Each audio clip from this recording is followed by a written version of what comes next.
Sa dinami-dami ng mga probinsya dito sa Himamaylan City, isa ito sa pinakamaganda na iyong matatanaw.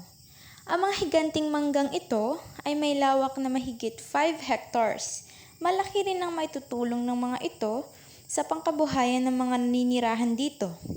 Bukod pa, sobrang aliwalas at malinis ang simoy ng hangin na iyong malalanghap. Ngunit sa likod ng mga ito, alamin natin ang mga pangkabuhayan at hamon sa buhay ng mga taong naninirahan dito at kung paano nila hinarap ito. Alamin natin ang mga naging karanasan ng isang 22 years old, kung paano niya hinarap ang mga hamon sa kanyang buhay.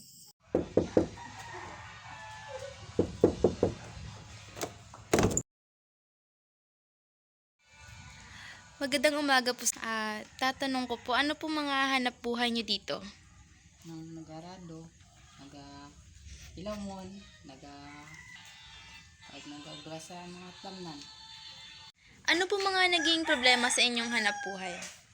Nang kung mag-ubra ka, pertigid ka kapoy. Kung magsweldo, isa lang kapagasto ang kwarta ang nasweldo. Budlay man kung nagasigi ka, ulan mag-ubra kay katug na mag-ubra kung nag-ulan. Kay kung nag-ulan, budlay kung nag-ulan sa kampo kay hindi ka sulod ng truck, layo kung magkarga ang tao ng layo. Paano niyo po yan lalampasan?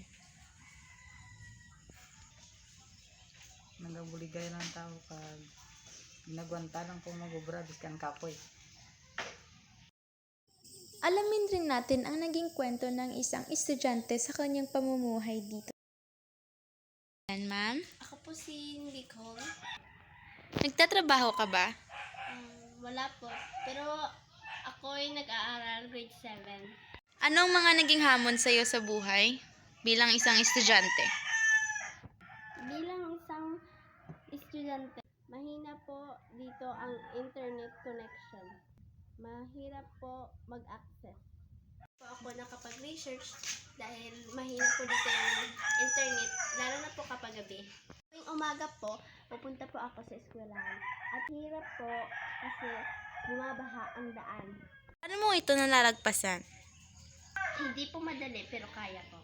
At kakayanin po para makapagtapos ng pag-aaral. Ito ang kanilang iba't ibang kwento at sa kabila ng ito ay kanila pa rin kinakaya.